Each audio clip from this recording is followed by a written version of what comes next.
It's a beautiful Friday. Good afternoon. Welcome to The Pulse. We are coming to you live from our studios in Kokomlimle on your digital terrestrial TV because we're free to air on DSTV channel 421 and GoTV channel 144. We are your home of independent, fearless and credible journalism. This afternoon, management of Electrochem distances itself from attacks on Radio Adan, describing the accusation as complete false, but the man at the center of the attack traces it to the station's continuous discussion on the Thongo Salt project. Get into the radio station, they ask who is Noah, and the team that produced program on the Thongo Lagoon. The NDC has condemned the attacks and is asking the police to go after the persons involved. Also this afternoon, Broking and Orphaned will tell you the story of 19-year-old Ernestina Yabua, whose mother was crushed to death by rampaging taxi being driven by a policeman at Atiko near Kanishi. We have details as the Ghana Police Service comes under pressure to crack the whip on its man at the center of the accident.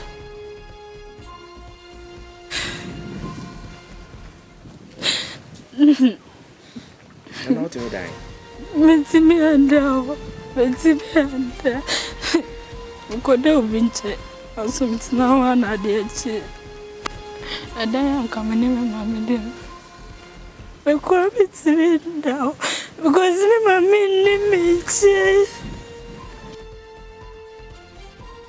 Black Stars legend Tony Bafo charges the team Ghana to go for victory as they prepare to take on Gabon later today in their second Group C game of AFCON football tournament in Cameroon. I'm just from the stadium. I watch Cameroon play. Guys, tomorrow is a do or die. That doesn't exist. It's do or do. Please put that in your heads. Gabon is meanwhile boosted by the return of talismanic captain Pierre-Emerick Aubameyang, who will be playing his Arsenal teammate Thomas Partey. We hear from former Black Stars captain Asamoah, who believes his compatriots stands tall. My name is Aisha Ibrahim. The Pulse is brought to you by Global Communities, Dignilu, affordable, safe sanitation. Remember, we're streaming live on YouTube and all our social media handles at JoyNews on TV. Tweet at us with the hashtag The Pulse. My personal handle is at the Nana Aisha. Please stay for details.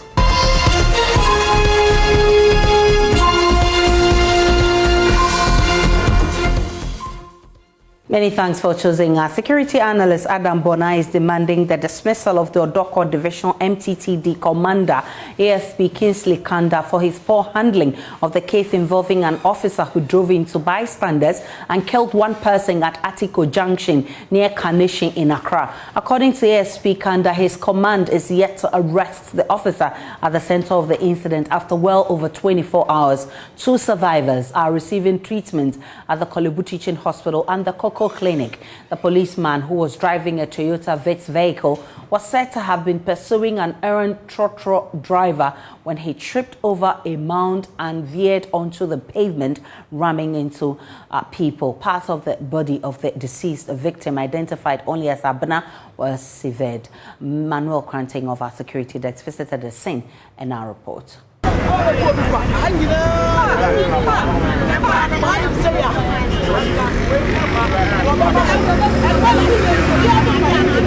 These are angry residents of Atiko, a spot just off the Winneba Highway where a vehicle rammed into unsuspecting bystanders. According to eyewitnesses, the vehicle in question, a Toyota Vitz taxi, was being driven by a police officer who lost control. Here's one of them.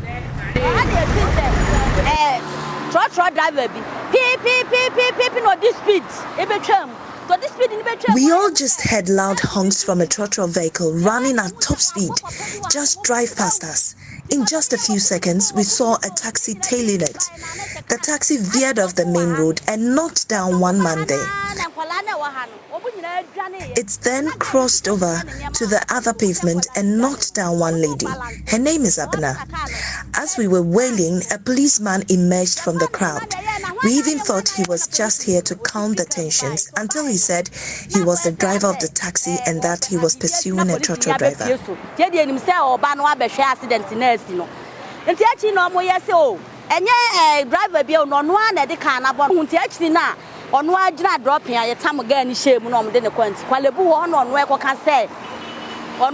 Driver car na no ogina trotro driver bi wa nyina te wo chasing no na eje ne nsam ana se o de be yes ade.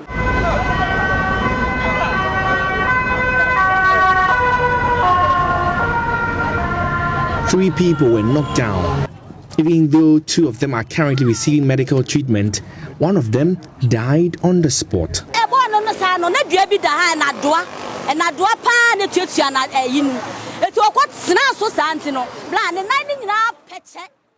There were nails right here, and the car crushed her into the tree. She was pinned against the tree and her left leg was almost severed. It was totally shredded. But up until now, no police officer has been here to check anything. Do you think they will do this if she was one of them?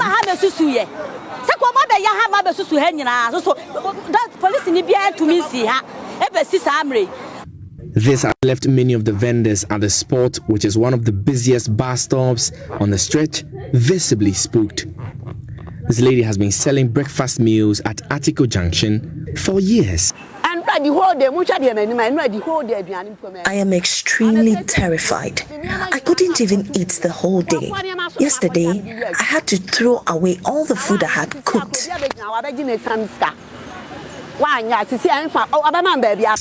But they blame the bad state of the road for the incident. They want the deep gullies and potholes to be fixed to avert a recurrence. This is the second reportage that I'm doing on this bad road. And what I'm saying is that it's a major contributing factor. Because, for instance, if he was not on top speed, definitely he was going to use this outer road. Of which, knowing that people do board car here and as a bus stop, they do normally reduce the speed. Because of this bad road, they don't use the outer road again. They all use the highway. And of course, when things do happen, this is one of the things that do happen. Now we lost a life. The family is in grievances. Must we always lose life to fix and be responsible? No. All we are saying is that the little and as a quarter of the national cake, this is what the people in this area we have. Fix it for us. Fix this thing for us. When it rains, it's a canker. We have to carry people at our back. Some people charge 5 cedis to carry you and cross this road. Here becomes like a river. This gutter is choked because all the water that is coming has to use one route. And we find ourselves terribly in situations that sometimes we feel that we are not Ghanaians or we are left out. It is a more than something peoples. Into one man on my economy. But for God, we would have all died. We want the roads to be fixed. Our children cannot find jobs, and the roads too are bad, just killing our people. So in just a split second, this spot, which was Abene's source of livelihood, became the spot where she breathed her last, with her bloodstains still pretty much visible. For now, her family is calling for justice to be served, while the residents here, many of whom are really concerned, call for the immediate fixing of the road, which they say was a major contributing factor to this incident. For JoyNews, my name is Makola Market.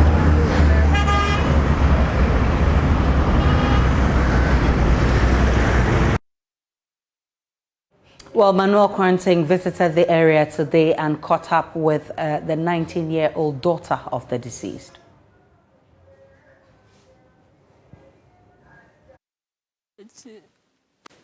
And then I'm coming in with mommy them. We're coming to me now because my mommy need me.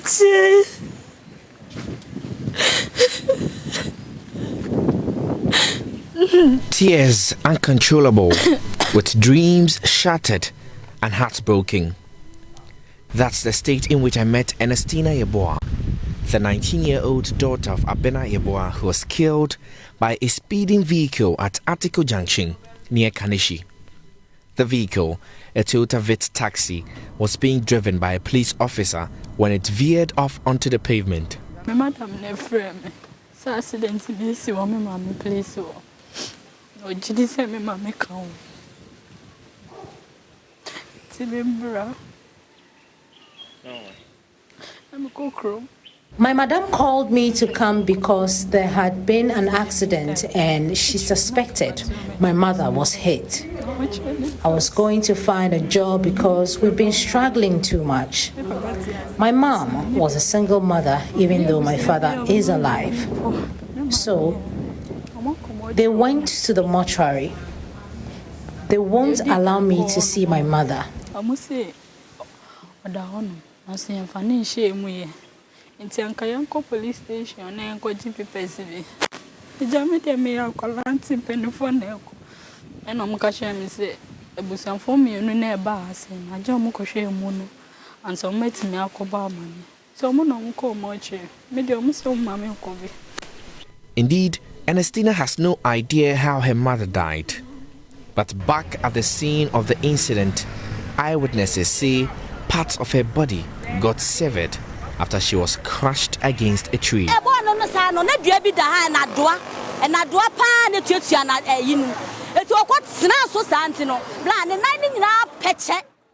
There were nails right here, and the car crushed her into the tree. She was pinned against the tree and her left leg was almost severed. It was totally shredded. But up until now, no police officer has been here to check anything. Do you think they would do this if she was one of them?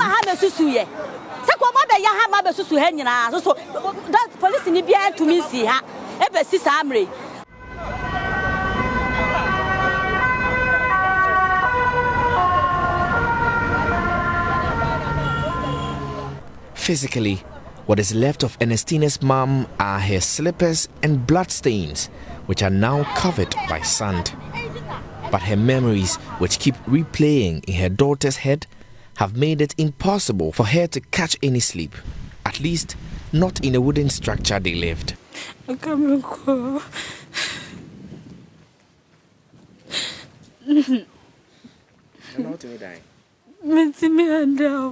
Now, I am all alone. I couldn't sleep in the house. I went to pass the night with someone, but I did not even blink my eyes.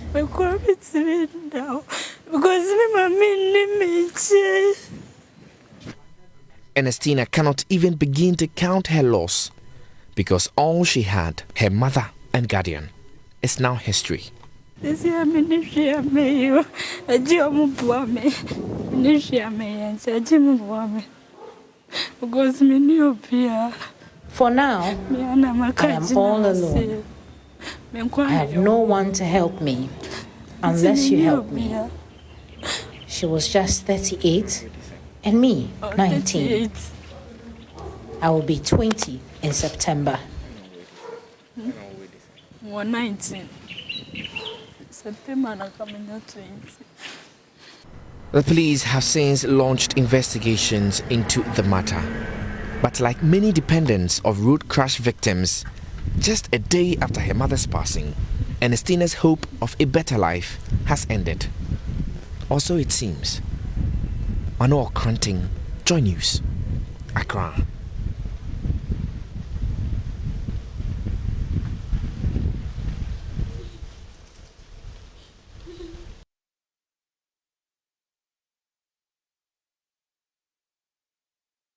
Makola Market joins us in the studio with more. Makola Market, what's the latest on this report?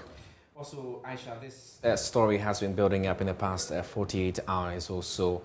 yesterday, at the time that I was leaving the Odoko Divisional Police Command, the MTTD commander there, ASP Kingsley Kanda, told me that they had not set eyes on the police officer who was at the center of this entire accident. Indeed, what he said was that he had sent his investigator to follow up and was working towards getting him, in spite of the fact that they had picked an AK-47 assault rifle in the taxi which was being driven by the police officer. And that explanation that he gave to us yesterday was described as untenable by security analyst Adam Bona, who said that it was not possible to have had all of those, little pieces of information and still not to be able to apprehend, or if you like, bring in the officer in question. We can listen to Adam Bona.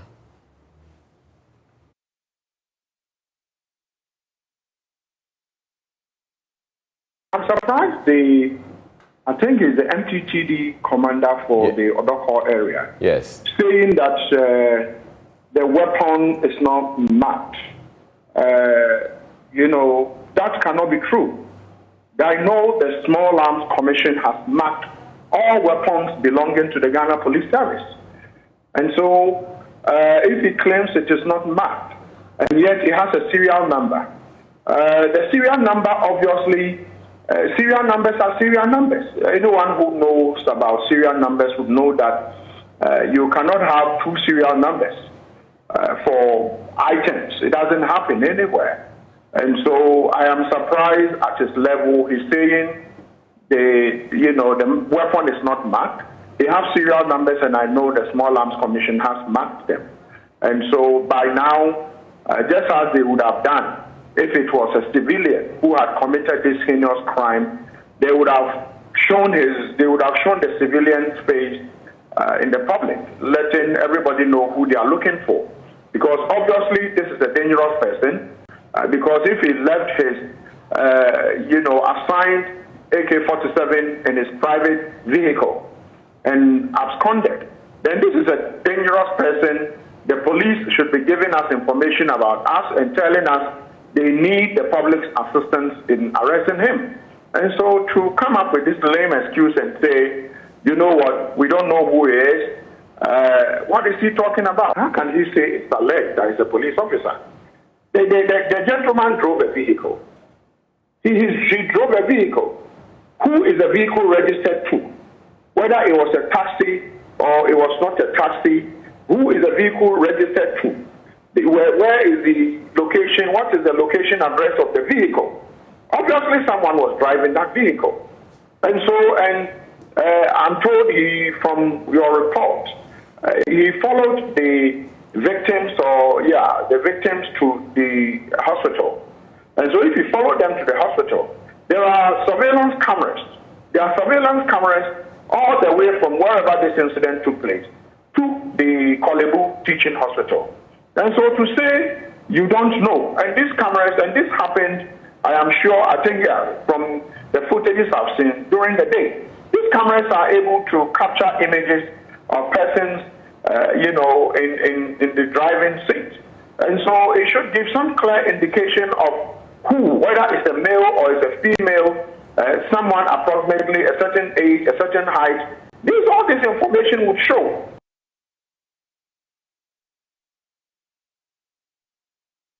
So, Manuel Quarantine, has this policeman in question been arrested? Yes, Aisha, our information from sources within the Ghana Police Service is that he's now being brought into custody. Essentially, the case, if you like, has been moved from the Odoko Divisional Police Command to the Greater Accra Regional Police Command, where we're told the officer in question, his name withheld anyways, is actually stationed. And so he's currently being, interrogated at the Accra Region Police Command. We do not know exactly just yet if he is being charged and what exactly he's being charged with. But what we know is that he's now being cited by the Ghana Police Service and he's within their monitoring.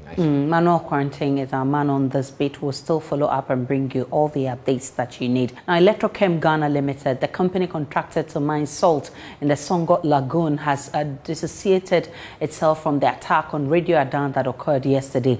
This comes after the management of the media house said the yet to be identified hoodlums who who attacked the station and unleashed violence on some staff members warned the station to cease all programming on the Songo Lagoon project or face a series of attacks. The deputy station manager of the company, Noah Dame, disclosed that the station broadcast on the project, which has been leased to Electrochem Ghana Limited, has become a story of concern to the indigents. He tells JoyNews some staff and clients were assaulted during the raid. He indicated they are waiting on the police to act.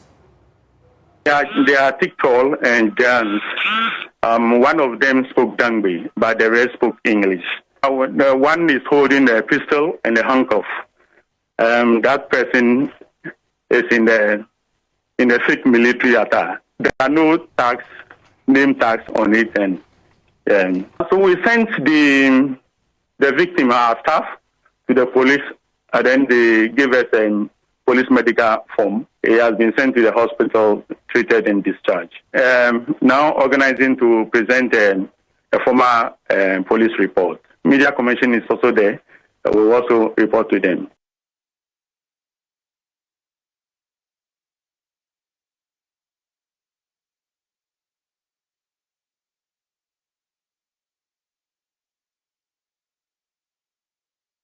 Responding to the issue, the Corporate Communications and Public Relations Manager of Electrochem Ghana Limited, Henkena Jasekojo, says the company has no hand in the incident. The Greater Accra Secretariat of the NDC has condemned the incident, demanding the police arrest and prosecute persons behind it. The MP for the area, Comfort Ganza, has been visiting the community to assess the situation. We'll be speaking with her shortly, but Kwame Yanka has been monitoring events for us there. Kwame, what can you report from the community after the MP's visit? So, the area where Radio Adana is sited is quiet because this is the only radio station, community radio in here, which closes its programs by 10 p.m. But since yesterday, it hasn't aired after the attack.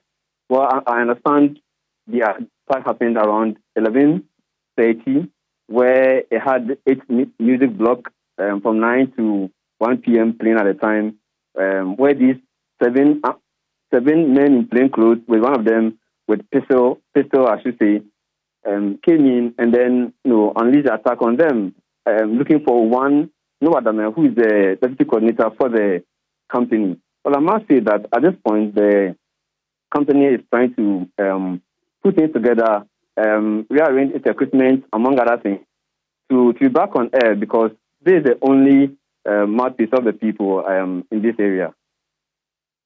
Into the area, what are their preliminary investigations suggesting? Okay, so well, as you might have played earlier after the soundbite or footage shoot, there are some conflicts in here. Now, an aspect of the attack is being linked to Electrochem's operations, but then they're also wondering, since they didn't anything surrounding Songo Lagoon or Electrochem within the week, they are quite surprised that this might have been the case. What they do is that on Sundays, they have a community program called Manomuyu, where the radio station discusses issues surrounding the community, for which Songo has featured recently. But then the program, which also repeated on Wednesday, couldn't happen. However, the organizers of now there was another demonstration which was supposed to have happened this week, but that couldn't happen because police stated that they didn't have enough men to provide security for those who be embarking on this demonstration. So to repeat the program on Wednesday, that didn't happen, but at least it started informing listeners that the demonstration has been called off for some reasons. So these are, in fact, those who are attacked, as well as the committee, are wondering what might have triggered this attack in the first place. We can now speak with Doyo Ganza, who is MP for the area. All right, we'll try and get Madam Doyo Ganza to be back on and tell us what her first-hand information is when she visited the area. But we can broaden the conversation now and speak with Ken Ashigbi, who is CEO of the Ghana Telecoms Chamber.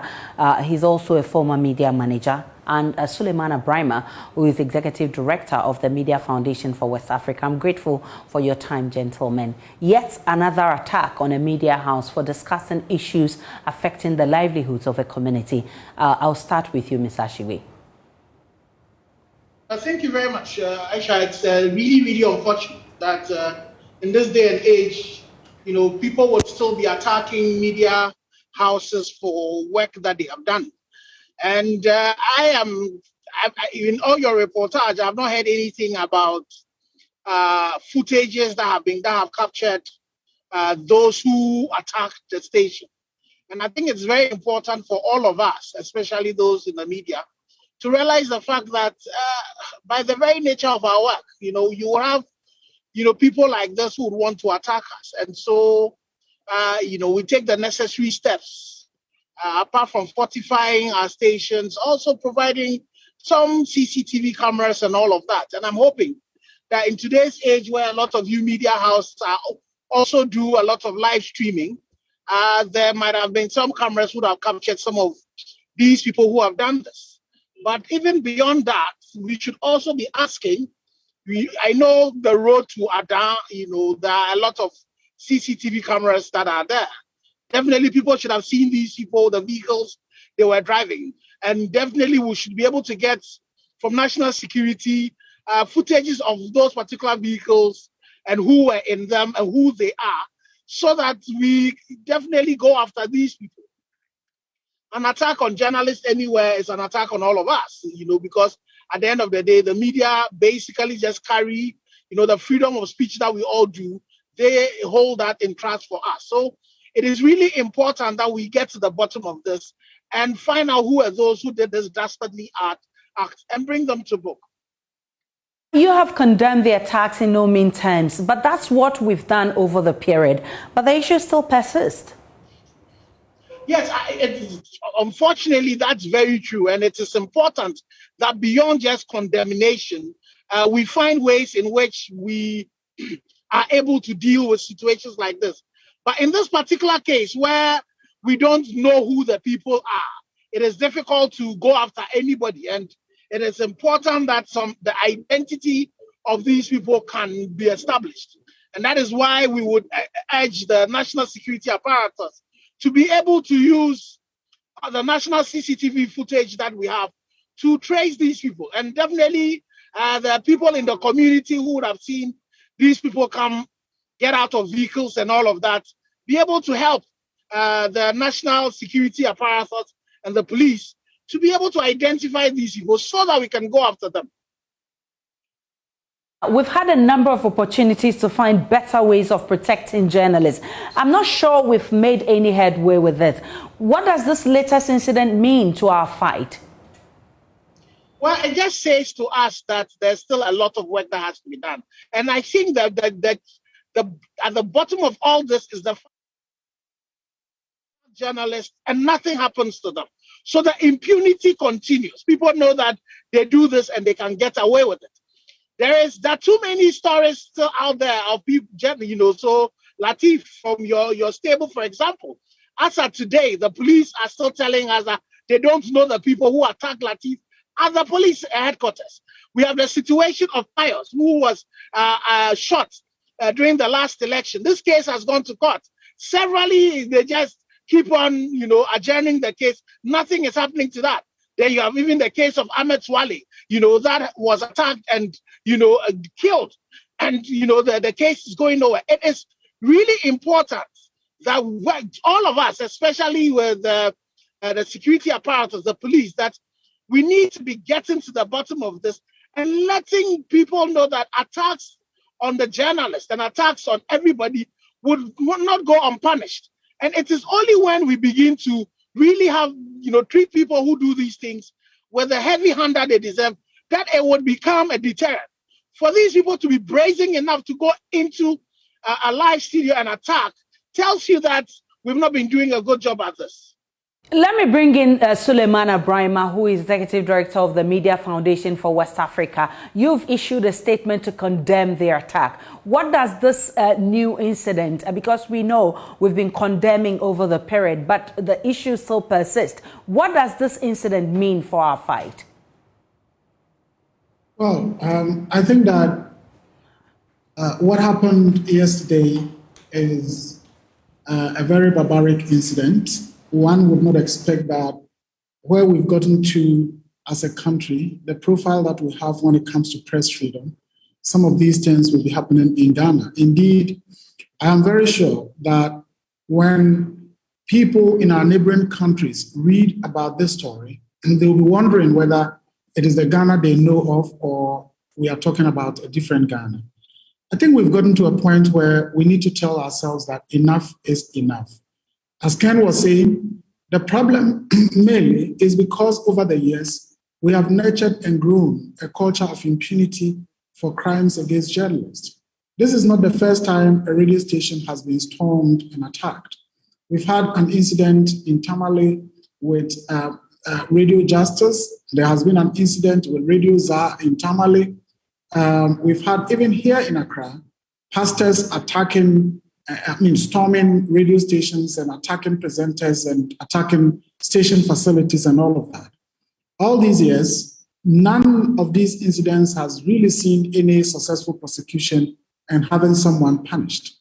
I think, as I said, we've gotten to a point where we tell ourselves, enough is enough. I don't think that the state authorities that are supposed to protect all of us are interested, or at least have not shown any commitment and any interest in protecting journalists and ensuring that journalists are free to do their work. Well, I think we've also gotten to a point where we have to perhaps begin to resort to the regional court in Abuja. We've done that before, and we were successful against the Jammeh government. Perhaps it is time that we begin to utilize that particular facility to ensure that at least those responsible for these crimes are brought to book. And indeed, let me just emphasize that in a case involving the state of the Gambia at the ECOWAS court, in one particular instance about the murder of Deda Haidara, the court's ruling was that even if there was no evidence to indicate that the state, in terms of its agents, was responsible for the murder of Deda Haidara, the state had a responsibility to ensure that investigations were conducted and perpetrators brought to book. And for the state failing to do that, the court sanctioned the state and imposed a fine on behalf of Deda Haidara, and that went to the family. So I don't think that our government can always say, well, we don't know the perpetrators, well, we can't find the perpetrators, and that should be the end. I think the ECOWAS court offers us an opportunity to begin to seek justice for victims of this violence. You've called for investigations into the matter and the perpetrators arrested. What exactly are you expecting of the police and all others who matter in the investigations? Well, fortunately, we have a current police administration that we all applaud. We all see how assertive they are in terms of dealing with crime.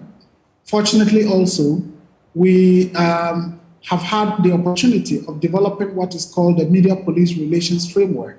That is supposed to ensure that the police take the interests of journalists and their safety as a matter of something that is quite serious. And journalists also then recognizing the importance and the functions of the police in ensuring law and order. I believe that this is a matter that deserves a national attention. It is not just an individual journalist who has been beaten. It is, a whole station that has been attacked, equipment vandalized. And I believe that the government of Ghana should be interested, because these are the kinds of things that at the end of the day dent our reputation. Gets us to have our press freedom records going down and down, as we have witnessed over the years. And so I believe it is a matter that the police headquarters, the IGP and his senior officers must take a keen interest in and ensure that proper investigations are done and the perpetrators brought to book. I don't think that if these folks had stormed a police station and brutalized police officers, we can simply say we can't find them. I'm sure the police, professional as they are, would certainly be able to trace them if only they want to do what they have to do. And I would hope and believe that they would want to take that up. Mr. Barima, what's the role of the media houses and journalists themselves in achieving this goal of protecting journalists or media personnel? Well, certainly media houses do have a responsibility in terms of orienting their journalists and workers to know that there are safety issues concerning or involved in our work, and at least some certain safety measures must be put in place. I heard Ken talked about CCTVs and all of that, which is really great, but we should also recognize that there are media organizations that are playing very crucial roles in our community, such as Radio Ada, that may not have the luxury of the resources that would enable them to acquire all the infrastructure that is necessary to safeguard their premises and all of that. I don't think that broadcasting is a crime. If anybody feels offended by the content of a broadcast or by the content of any publication, the laws are there for people to either go to court or, certainly go to court or file a petition with the National Media Commission or send in a rejoinder. And media houses are bound by law to ensure that when they receive rejoinders, they treat them as important as they did to their own stories. So media houses do have a responsibility, but there is a limit to that. All of us, that's why the police exist. That's why the military exists. That's why the national intelligence institutions exist. But as I said, I think we must say to ourselves that enough is enough. Last year in July, we had cause to petition Parliament and to petition the National Security Minister. We did have meetings with the National Security Minister, a very fruitful meeting. And one would hope that these things will not happen. But of course, as they may not be able to preempt these things happening, when they happen, the way to avoid future occurrence is to deal with the perpetrators of these incidents. Ashigbe, what would it take to end this violence on journalists? Do we have Mr. Ken Ashigbe on? Mr. Ashigbe, I'm asking what it will take to end this violence on journalists. Well, it will take you and I, working together with the state apparatus to say to people who do these things that it's not acceptable, to ensure that the full rigors of the law applies, that we actually go after them. We should realize this is the fourth estate of the realm. And if we, all of us as a country, tout that and we think that is important. And I agree with my brother where he talks about the fact that if this was any of the other three arms of government that were attacked, by now, we will bring the full force of state to bear on these people. So we need to see that demonstrated by the state authorities. We need to be seeing our media commission doing more than they have done. I have had pains with, the way the media commission had handled some of these things. GJ as well. All we do, we talk. We need to be going beyond the talk. And I agree with Brian that Suleiman, that we should be going to the regional court. It is time we did that. There are some cases that are still outstanding that we need to be taking. The precedents have been there. And the West African, his organization have demonstrated it, that this is something that they've done successfully. And we need to bring it to, into our country so that once we do that, and the states know that we have recourse to another, court to be able to bring some, justice, then the state would also be doing its work. And once the state begin to do their work, then the perpetrators would know that they cannot hide behind anything, and that we would find them out. And all of us, should be able to help in this particular situation. As media people, we need to keep the attention on it. We should not leave it if we don't get any proper investigation being done. And I am also very hopeful that with the new IGP that we have, working together with the National Security Minister, we should be able to have footage that will be able to identify these 7 hoodlums who want to disgrace our country, who have attacked, a citizen of this country who currently now has to go to hospital and all of that. And I urge, the Radio Adam people that they should not stop what it is that they're doing. Their duty is to be able to hold leadership to account. Their duty is to be able to give the voiceless a voice. And that's why they are there. They are community radio. The issues of their community is important. And if anybody does not agree with what it is, they should also go in there and have their voices heard. We are in the 4th Republican, constitutional room. This is not a jungle. And people like that, they have no place but in jail. Ken Asibi, CEO of the Ghana Telecoms Chamber, and a former media manager. Suleiman Ibrahima is Executive Director of the Media Foundation for West Africa. Our man Kwame Yanka, who is on that beat for us, is still on with us. Kwame Yanka here, the Member of Parliament for the area, Doyo Ganza, is currently addressing the press. What has she been saying? Hello, Kwame Yanka. Hello, Aisha. Yes, we are hearing that the MP is addressing the press. What has she been saying? Okay, so she has condemned the attack in the first place, and she said under no circumstance should any media house be attacked for playing its role as a member of the community. Again, she has called on the Inspector General of Police, IGP, to, as it were, help get personnel to guard the station, because to her, Radio Adam plays a vital role in the community since it's the only radio station in this area. And then linking it to the electrical operations, she says, though, yes, investigations could be underway to unravel what actually caused led to the attack.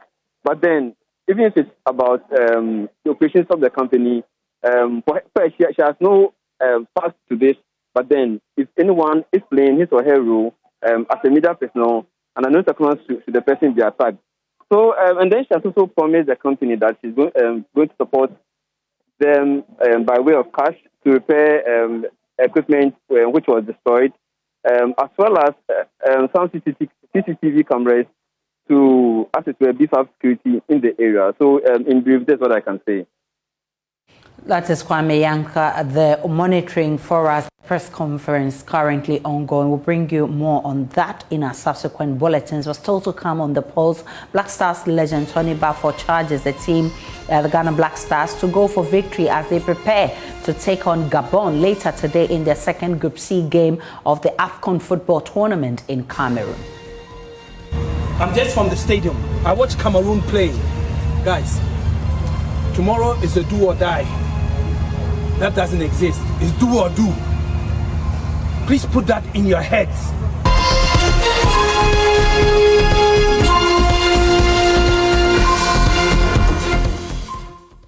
Welcome back to the polls. The General Agricultural Workers Union is asking for a level playing field in the vegetable oil industry. The group argues that government's imposition of duty discount on benchmark values is crippling the enterprise of local producers. Earlier today, Wilma Africa Limited announced a temporary shutdown of its oil production. The wholly owned subsidiary of Wilma International says the situation is compounded by a number of factors, including government's introduction of duty discount on benchmark policy, which has made it difficult for it to compete with cheaper products imported into the country. Wilma also claims that it is unable to compete due to some price fixing mechanisms introduced in neighboring La Côte d'Ivoire. Meanwhile, addressing the press on the concerns of local producers of vegetable oil, the General Secretary of the General Agricultural Workers Union, Edward Kariwa, indicates government ought to be discriminate in favor of the local companies. He argues that these companies provide job opportunities for the people. Edward Kariwa joins us via Zoom for more on this one. I'm grateful for your time, Mr. Kariwa. How is the discount on the benchmark value affecting local producers? Well, let me just say good afternoon to you too, and then to our viewers. The discount under the benchmark policy affects local producers negatively. The effect is that it makes imports cheaper than they would have otherwise been without the benchmark value policy. So if you take vegetable oils, you have so many different types in the market which are imported. Those ones are cheaper than those that are produced in Ghana, partly because of the benchmark policy, which makes them cheaper. You know, the benchmark value policy gives a discount to the importer. That is, the duty that the importer would have paid is now reduced by 50% because there's this benchmark value on it. So it undermines the local producers, it undermines local price competition, and then it is very injurious to local investment, and by extension, threatening jobs that are very even scarce to come by. Now, Mr. Kariwe, there are concerns that, the local companies that you're fighting for do not have the capacity to meet local demands. Do we have the capacity, if you're saying that they need to allow the local people boost their production so that we don't allow people to import, and the reason why you're calling for the removal of the discount? Well, let me make it clear that we are not necessarily against imports, or we are not against imports per se, but we are against imports that go to injure the economy, local producers. It's not only about import, and that's why we are asking for a level playing field, and then to some extent asking that it should be discriminated in favor of local producers. What is happening under the benchmark value policy is that imports that are coming into the country are made cheaper by reducing the tax that would have otherwise been paid on them, and make them cheaper against local production. So it's not about capacity, local producers not having capacity. It's about the fact that you create an artificial, deliberate competition in favor of imports against local producers. And we think that as a people, even if we cannot protect local producers, we should not come out with a policy that would discriminate against them and disadvantage them and then threatens our jobs. So the benchmark value policy must take off or must not apply to imports that we can produce locally. If we talk about capacity, capacity is not attained overnight. Capacity is attained over a period. So there are some areas that, yes, we still have a shortfall, and you can import to supplement the shortfall in production, but you don't go further to reduce the duty on those imports and make them far more cheaper. The implication is that anybody who is interested in investing in the industry will not invest in imports because it is easier and you make more money when you invest in imports. It comes and you reap more profit than to invest in production. And that cannot take Ghana to where we want it to be. It's not even the fact that it can't take us where we want to be. Even immediate jobs are threatened. Look, let me say that just for 4 companies alone, they have direct jobs of 24,000, direct jobs. And those jobs are under threat. And you know that each Ghanaian who has got a job tends to feed about additional 4 mouths on it. So in total, we are talking about over 120,000 jobs are at risk. The companies are threatening to close down, as we have already indicated. They are shutting down the factories. And when the factories are shut down, those who are producing palm oil, would also begin to shut down production or cut down production and lay off workers. And this is not good at all for local producers. It's not good at all for the economy, and it's not good at all for job that we badly need. You have called for discriminatory policies to favor local producers. You've explained right now that it's not targeted at actually discriminating on people who import. But in what ways do you want us to achieve this?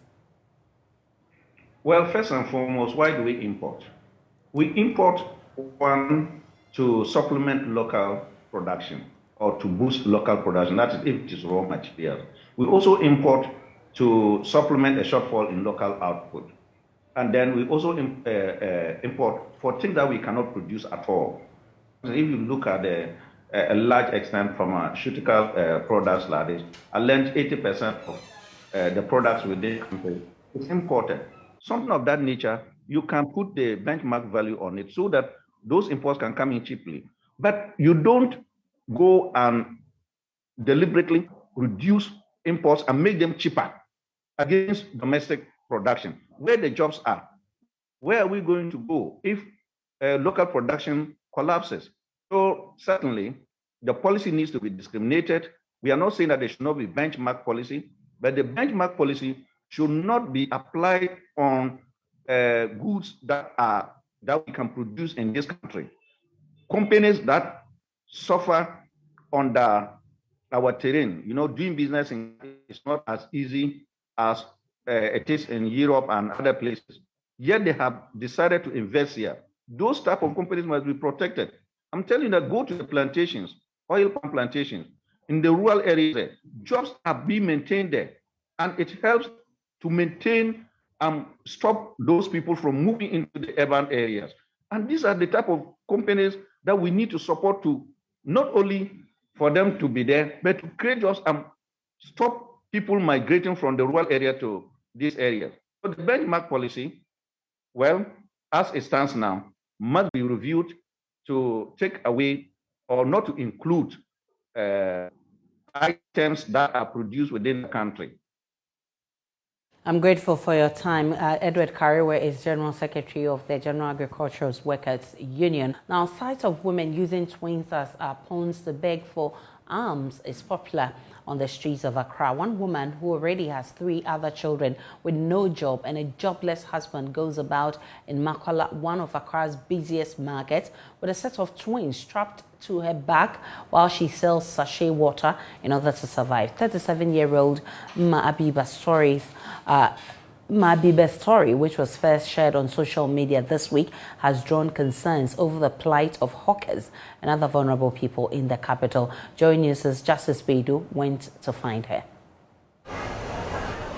The Makola Market, one of Ghana's largest and busiest, holds many stories. Here, several business deals are opened and closed every day, but everyone here has his or her own story. Mma Adiza is one of the many who were here. She has 5 children.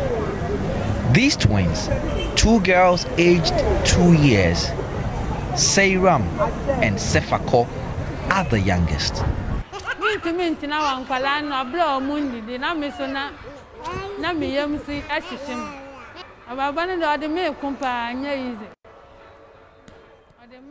I can't look on while my children die of hunger.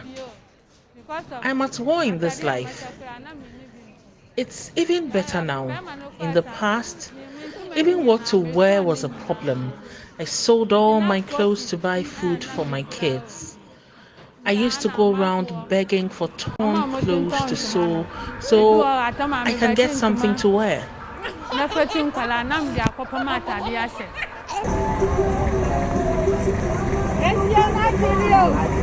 Abiba travels from Ablikuma, more than 2 hours travel time with public transport. Her twins strapped to her back to come and sell sachet water here. Sometimes I imagine the many people who are as poor as myself. Sometimes I get sad and cry. People insult me every day. They ask why I walk on the sun with my twins selling water. It breaks me down and I cry.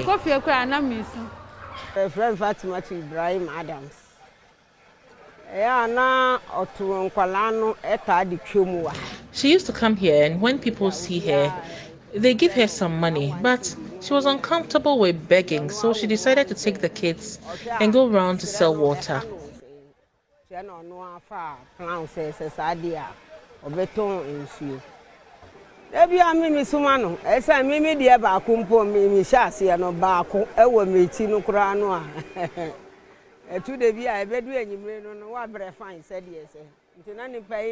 Hers is better. Unlike the people who just beg, she's working, even in her condition. I admire her bravery because it is not even easy just carrying one child on your back.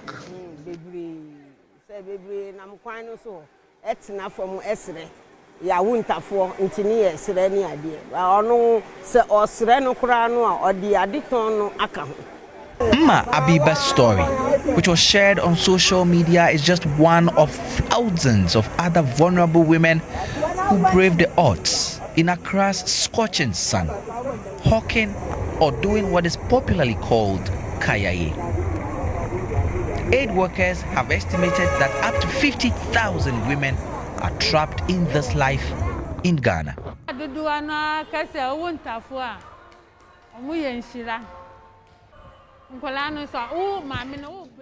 They say having twins comes with a blessing, so I know things will get better. I don't joke with these kids. Even if I have 10 cedis, I will use everything to buy food for them. Like many of Accra's thousands of hawkers, Adiza doesn't know her future or that of her children.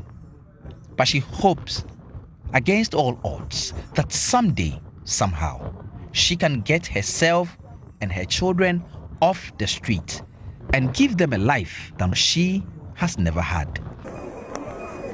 Justice Bedu, JoyNews, Makola Market in Accra. Come February 8th, a group of notable citizens who have identified themselves as concerned mobile network subscribers will be boycotting the ongoing SIM card re-registration exercise. The objective is to protest the stressful process subscribers are being put through to re-register the SIM cards. According to concerned mobile network subscribers, they are ready to risk losing their SIM cards regardless the implication. The Tuesday, February 8th nationwide protest is dubbed No Calls Day. Chief Executive of the Telecoms Chamber, Dr. Ken Ashigbi, a lead campaigner of the No Calls Day protest. I agree with the need to do SIM registration. I think it's a national critical imperative that has to be done. What we need to do is to work together, all stakeholders, work together to ensure that we can do this in such a way that the user experience is good enough for all citizens. So I hope that we will be able to engage with everybody, including the concerned group that you're talking about, to be able to ensure that we can have a better user experience for the consumer. Because definitely a boycott will have financial implications not only for the MNOs, but for every call that is made, there's CST that is charged, there's taxes that is charged on it. This is not the time for us to be doing that. So I would hope that we can all engage and jaw and be able to find a resolution to the challenges that confronted us, that we saw, and be able to get the processes moving as smoothly as they ought to be. After a long wait, the Ghana Education Service has announced the reopening of all public basic schools in the country. In the past week, many stakeholders, including policy think tank Africa Education Watch, have expressed worry over the delays to reopen public schools in the country. Earlier this week, some private schools reopened, leaving their counterparts in the public schools at home. This sparked arguments among the various stakeholders. According to the GES, it delayed the reopening of schools to deal with some gaps and challenges it's identified in the current timetable since the introduction of the semester system, which ran along the trimester system and the basic schools. At a news conference on Thursday, the GES announced that all schools are to reopen on Tuesday, January 18, and this includes kindergarten, primary and junior high schools. The GES hopes the new timetable will help deal with identified gaps in the timetable. This was announced by Director General of the Ghana Education Service, Professor Kwesi Opoku-Amankwa. As we are all aware, we've been in the news for some time now. We indicated to you that we were working on the calendar. The minister set a committee to look at the calendar and to ensure that various challenges that we have with the calendar previously may not occur. We also needed to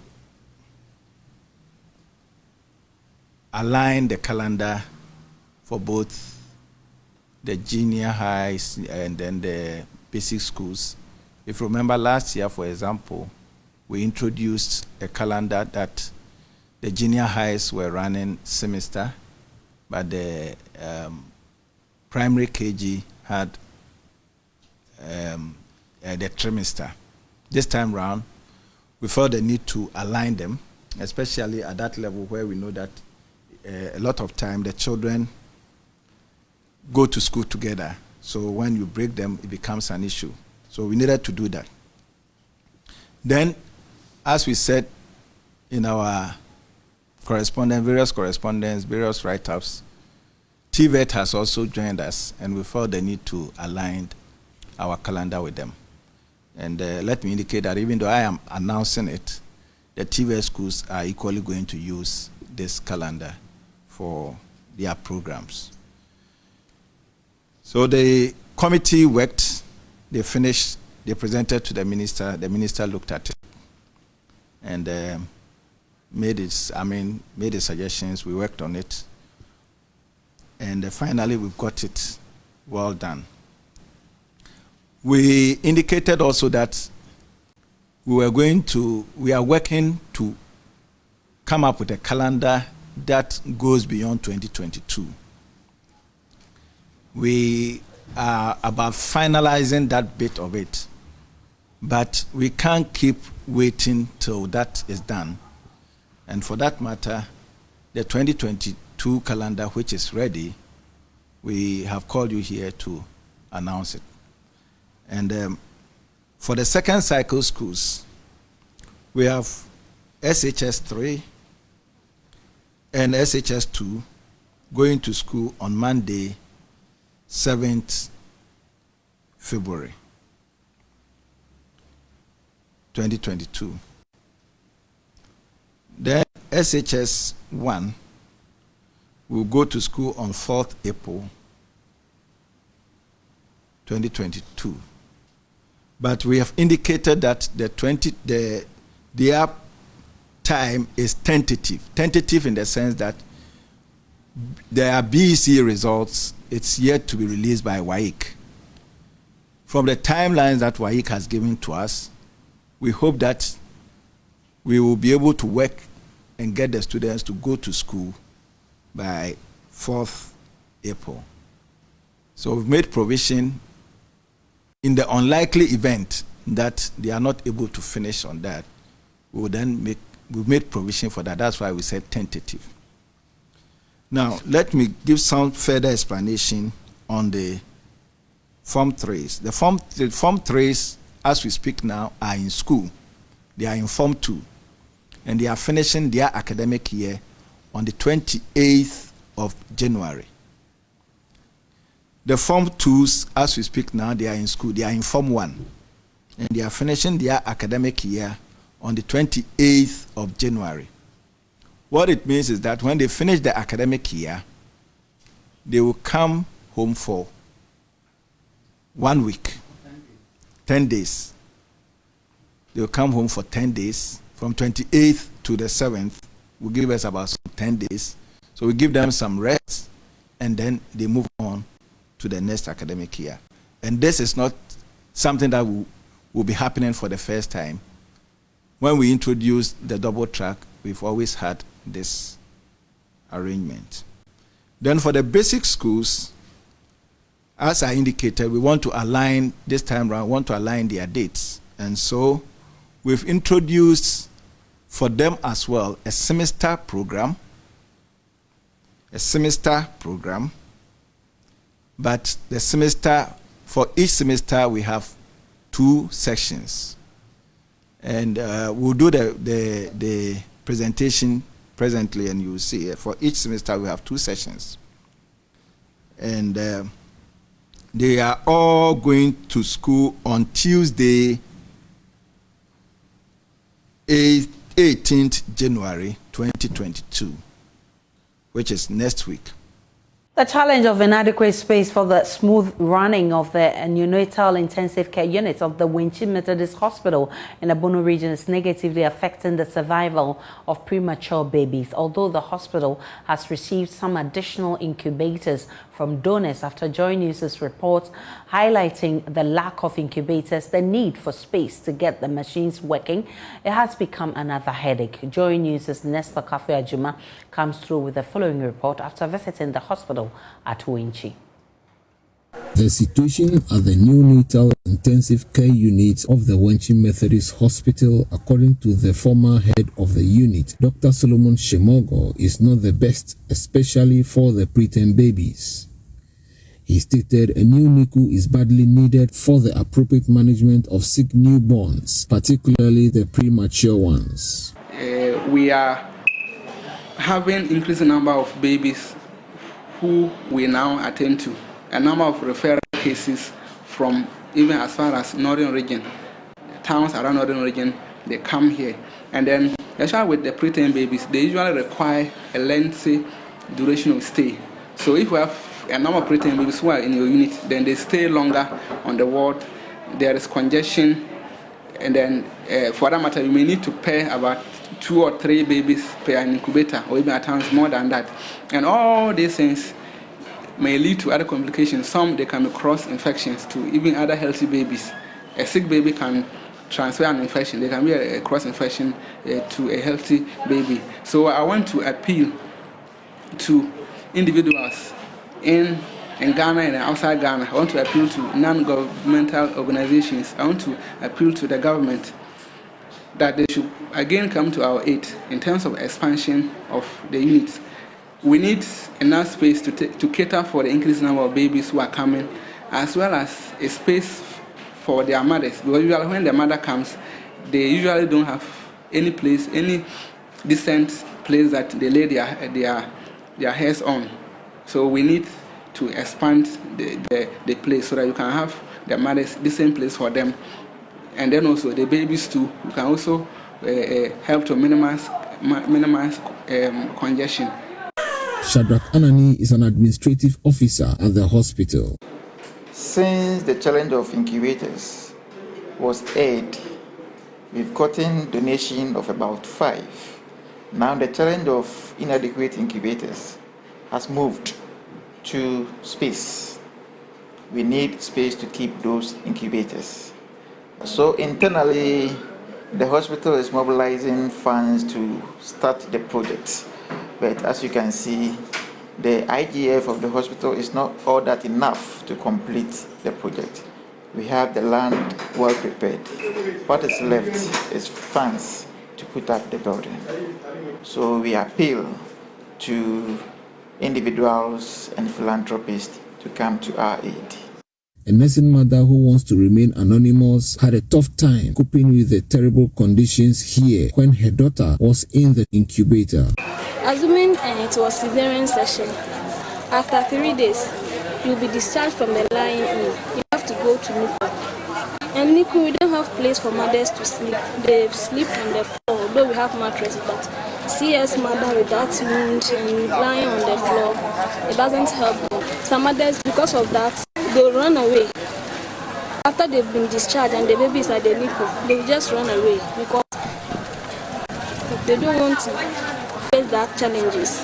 Yes. So if we can get some support from others or NGOs to build a place for us so that the mothers can get a place to sleep.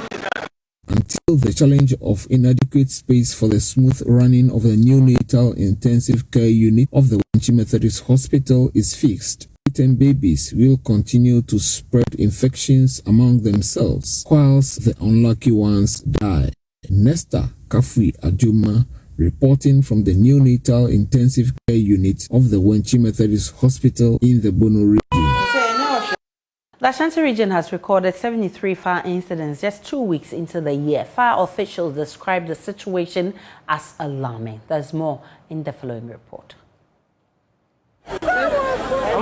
Records from the fire service indicate that 1,111 fire incidents were recorded in 2021. This is an 11.4% reduction from the 1,254 incidents recorded at the end of 2020. But the fire service is worried at the 73 fire incidents recorded in the region since the beginning of this year. The last incident killed a 65-year-old man at Kronom in the Swami municipality. DO3 Peter Adair is the public relations officer. By 12 January 2022, we've had 80 incidents. 80 incidents, making up 73 fires, 7 accidents so far. In fact, comparing it to, for us, we wish that there wouldn't be any fire incidents at all. So it's actually a cause to worry, and that's why we have actually put in measures to curtail it. DO3 Peter Adair says electrical fault, gas leakage, negligence and other human factors have been major causes of fires. The public has been advised to adhere to safety measures, especially in this dry season. 2020, we had, by close of 2020, we had 1,254 fires. By close of 2021, we had 1,111 fires. So comparing 2020 to 2021, you realize that there was 11.4% decrease in the fire and related incidents in the region.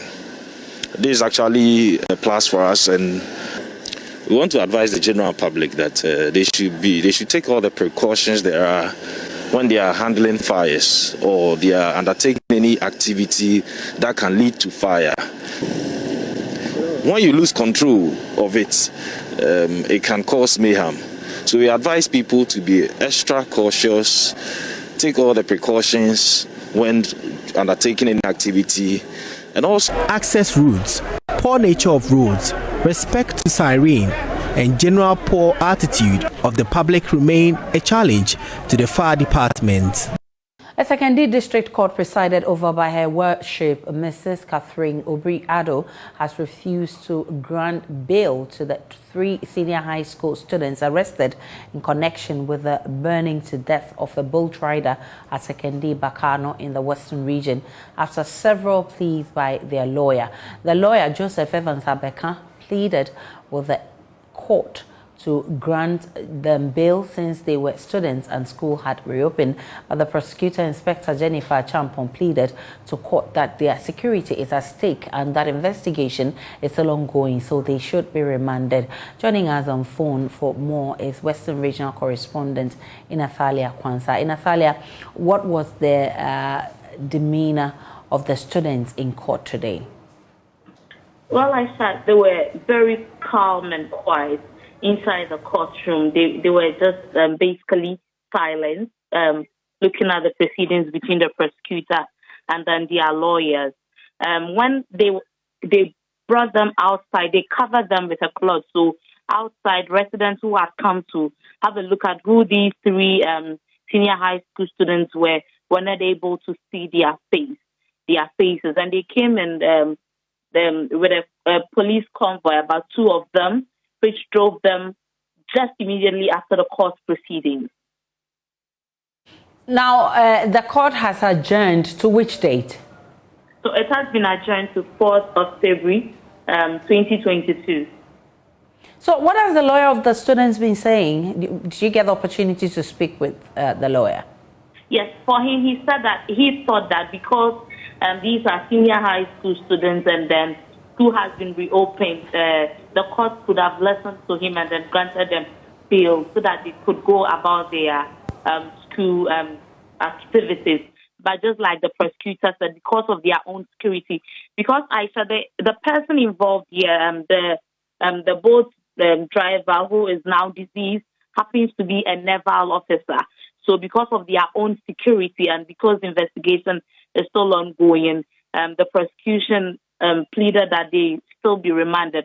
So the lawyer said yes. So though he would have wished that they were given the bail, but if that's what the prosecutor feels, then he's fine by it. And so we asked him, does he feel that the case is running slow? He says no, but when next time they come back and then there is some reservation, sure, he will let us know. Inathalia Kwanzaa is a woman in the Western region, monitoring this for us. Now, the Africa Center for Energy Policy is alleging that the Ghana National Petroleum Corporation is seeking to assign interest in some of Ghana's oil blocks to Jubilee Oil Holding, a company registered in the tax haven of the Cayman Islands. ASEP claims its checks have revealed that this company is registered with Dr. KK Sapon, CEO of GNPC, and Freddie Blay, board chairman of GNPC, as directors. These allegations were leveled by ASEP policy lead for petroleum and conventional energy, Kojo Yawache, at a news conference. The alleged transaction relates to GNPC's quest to acquire 7% commercial interest in oil blocks. GNPC in 2021 announced moves to acquire a said interest, adding that to be transferred to its subsidiary company. ASEP, however, claims that discovered that GNPC rather intends to assign the interest to Jubilee Oil Holdings. ASEP supports the acquisition of the 7% interest in the Jubilee and 10 fields.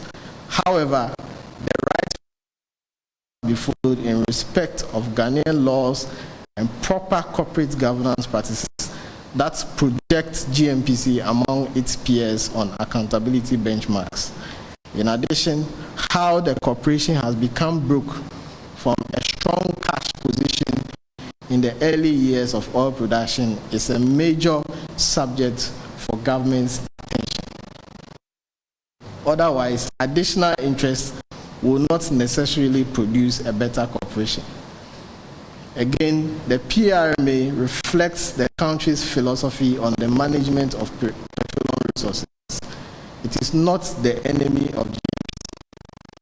The corporation must find ways to fit into that philosophy, advance the overall national interest, rather than the attempts to evade the dictates of the PRMA with convoluted schemes such as the new efforts to relocate assets in Ghana to the Cayman Islands. Mr. Yawache has been given some additional details regarding its search on Jubilee Holdings. GNPC, at the time of communicating to the public, knew that its intention was to assign the interest to a company called Jubilee Oil Holdings Limited, registered in the Cayman Islands, with Dr. KK Sapon and Mr. Freddie Blay as directors.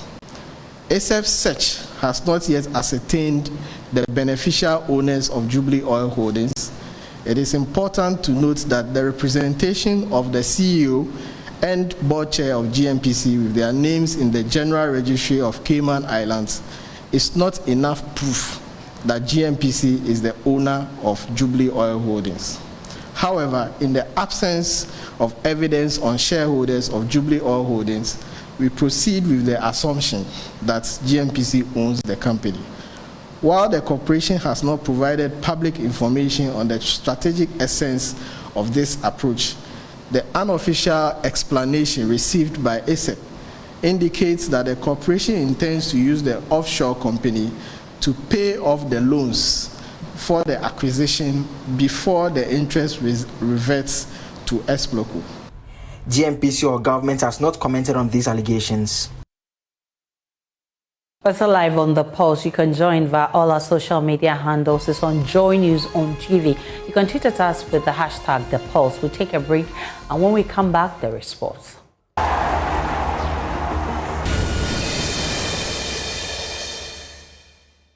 It's time now for sports. Joel Botte is here with me. Definitely, we're expecting the Ghana versus Gabon match at 7 p.m., right? Yes. But ahead of that, former defender Anthony Baffour has charged the Stars to go all out to beat the Panthers of Gabon when they clash later tonight in the ongoing AFCON in Cameroon. In a passionate speech at the team's final training session, the former CAF Deputy General Secretary told the players they cannot afford to have a bad day. My name is Tony Baffour. Some might not know me, some know me. You see us all standing here: Richard Kingston, Sami Kufo, Ibrahim Tanko, Maxwell Konedo. We used to stand there where you are standing now. We used to play in this competition. That's why we are here. First of all, Captain, to support you on your colleagues. We are like you, I was just telling Randy that we can't play anymore. What we do is slow motion, okay, or PlayStation. But what we miss is the atmosphere. The atmosphere. I'm just from the stadium. I watch Cameroon playing. Guys, tomorrow is a do or die. That doesn't exist. It's do or do. Please put that in your heads. Let the people talk. I remember your speech in the dressing room. Let the journalists write whatever they want to write. Tomorrow is the D-Day. You see, you must show hunger. Hunger to win. Aubameyang has recovered. I don't know if Abdul Munin, Jonathan Mensah, Jiko or Daniel Amate is going to play in the center defense. I don't care.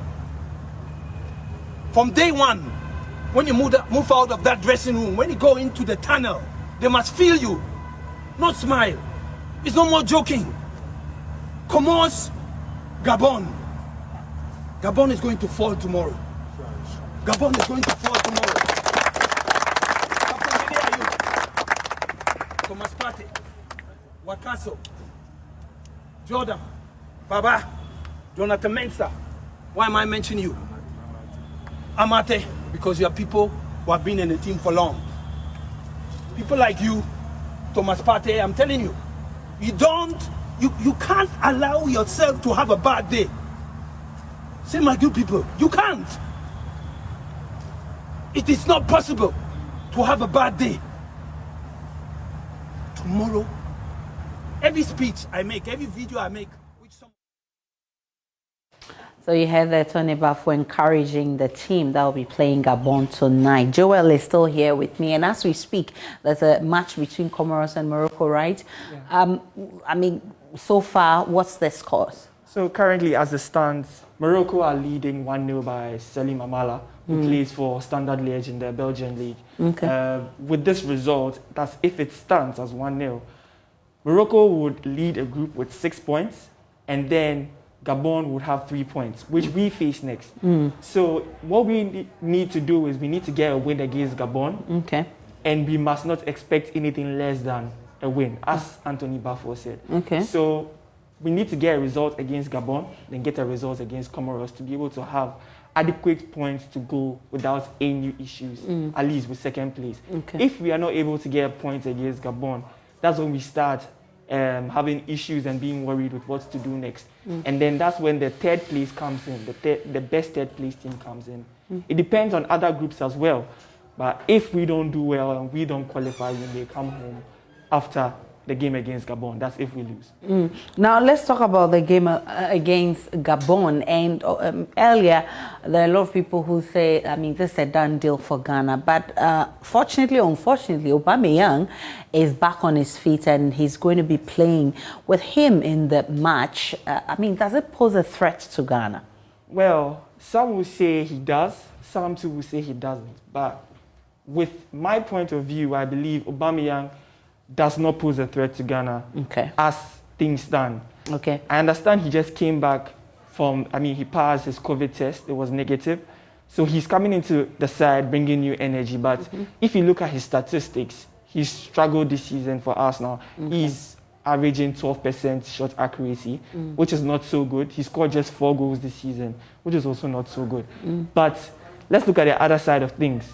Being a captain of a side, it brings or energizes the team to know that their leader is there for them. Okay. So therefore, him coming back for Gabon, I believe, will be a big deal for them. But if Ghana are able to hold him down and block all possible entries into their box, then I know that Ghana can win the game. And does it look like something that can happen? Yes, I do believe it's something that can happen. I believe in the Black Stars. I still believe in the Black Stars. Well, I'll make sure I eat my food before I watch the game. But let's talk about the lineup. There are people who are expecting that definitely there will be a change in lineup. Has that happened? Well, with the probable lineup, they're expecting Jordan and Dede to still be in there. Even though Dede Ayew had an injury, there's still expectations that he will be in the side. Okay. Also, with news coming in, we are hearing that Kofi Tre might play in there as well, along with Idris Baba and Thomas Partey. Okay. So this is the only major change as of now that we are hearing, that Kofi Tre will come in. But aside that, we are yet to see what will happen. And so, the day are you? Do we have any updates on his injury? Is he fit to play? So, from sources within the camp, they are saying he is fit to play. But what do you think? What do you think? Should he play, or he should be resting for this game, even if he's fit? Well, for a head injury, I believe he should be rested, because if you look at where the injury was sustained, it's not so good. But, and I mean, he is a leader, but we still need some energy in there. And I believe that it won't do us any harm if any of the young boys come in and take his place just for this game. But I mean, he's your captain, so you still need him in there to motivate the boys on the pitch. So you will still be needed. So as it stands now, there's no official communication of the lineup for the match between Ghana and Gabon. Yes. But of course, we can do a guesswork. And even if we're going by the lineup that played Morocco, we can look at the strengths and weaknesses of those players. I know there are some new guys in there. I know there's Thomas Partey, Jordan is there, and there are some old guys and there are some new guys. Let's look at the players one after the other and look at their strengths and weaknesses. Okay, so if we start from our goalkeeping department, many will say Walcott has been our best goalkeeper so far. That's comparing with the other two goalkeepers on the bench. Okay. He is not so good in distribution as some may say, but in context, he's not done so bad. So I believe he is the best choice we have in terms of the goalkeeping department. If we come to defense, we have Alexander Djikou, who plays for Strasbourg in the French League, and then Daniel Amate, who plays for Leicester City in the English Premier League. They are both good defenders in terms of reading the ball and also interceptions. But in terms of weaknesses, I can say sometimes they do lose focus in there. Sometimes they lose focus, but they're one of our best pairs we have. Looking at our fullbacks, we have Andy Adam and we have Baba Rahman. Okay. Both play for Reading in the English Championship, and they've been good for their club side. Okay. So I believe that they offer us something on the wide areas. Okay. Now, if we come to midfield, we have Thomas Partey, who many believe is our best player. Thomas Partey plays for Arsenal, and he has been an excellent midfielder for Arsenal. I'm sure they are missing him as we speak, because yesterday we had Granit Xhaka had a red card in that game. You would believe that if Thomas Partey was there and was playing in the place of Xhaka, I don't think he would have done that tackle that we saw. So I believe Partey is a standout figure. Now, if you come to our attacking line, we have Jordan, who Jordan has been trying to build his confidence. You've seen him do certain things that are helpful to the team. His hold-up play is excellent. He's good in terms of releasing the balls to players, getting players involved. That's good. But the downside to it is Jordan has not really scored many goals for the Black Stars. And as your striker or leading attacker, you expect that he gets the goals for you. That's the only issue. But aside that, on the field of play, Jordan is not so bad. If you look at Dede has been our influential figure. He's led the team on. He has been a true captain to us. And I believe that when you have such a captain in there, he brings that unity to you on the field. And therefore, that's something we can count on Dede for. Attacking-wise, Dede brings you his goals and his assists. He knows how to also involve players sometimes too, because of age. Some say he's reduced in terms of how he plays. But in our game between with Morocco, a lot of the football pundits suggested that we should do a lot more defense. But in this one with Gabon, what should be our strategy? So with this one, I believe that looking at what happened against Morocco is going to be an issue if we don't attack. I believe the game against Morocco was one where Coach Milovan felt that it was best if we took it easy and held the game to a draw, at least a draw, so that we can go into the next game looking for a result that is a win. So I believe that this game we should attack all out and then get the result, the 3 points. We should go through the middle areas where we know that we have Kofi Tre and Thomas Partey pushing. Someone should be given freedom, and if Kamadine is also going to play, he should also be given some sort of freedom up top. And what are people? You have hope in the Black Stars, right? I do. Do other people have hope too? Well, let's see what they have to say.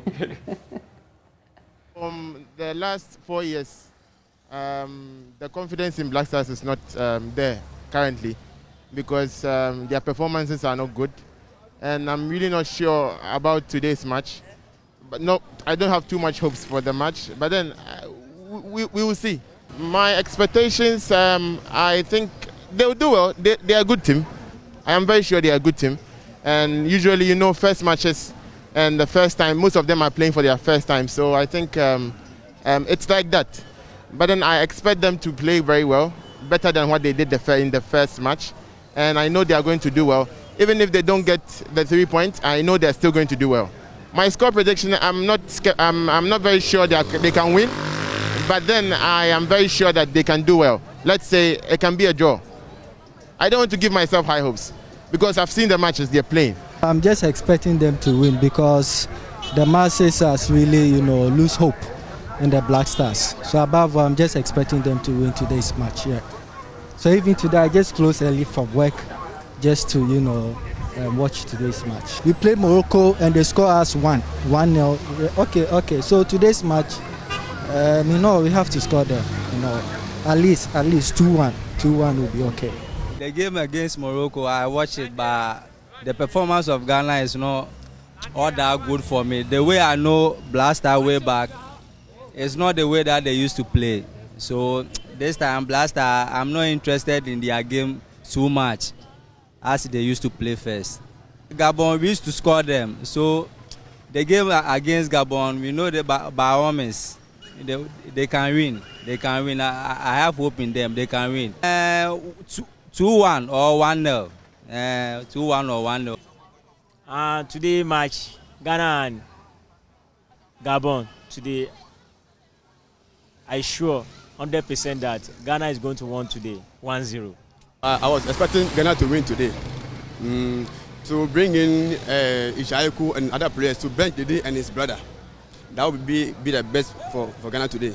Ghana can win, of course, because Ghana cannot afford to lose 2 matches. They should win this match today. I can say Ghana can score 2-0. Gabon, they don't really play much, you understand? I even trust that Ghana is going to score more so that we can be qualified. So you heard there from the streets of Accra what they expect of the match tonight. And finally, let me pick your thoughts on Kudu.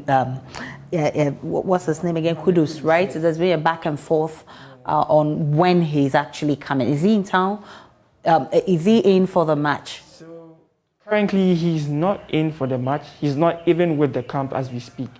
He is still with club side Ajax where they are monitoring his recovery, but it's expected, according to Milovan in his press conference, that Kudus will join us some way through the tournament, either maybe after round of 16. Some believe that it will be for our last game against Comoros. It's still undecided because they are still trying to look at when it will be fit or best for him to come back. But there's still some dispute in there to see. Wow, so we are not going to see him in today's match.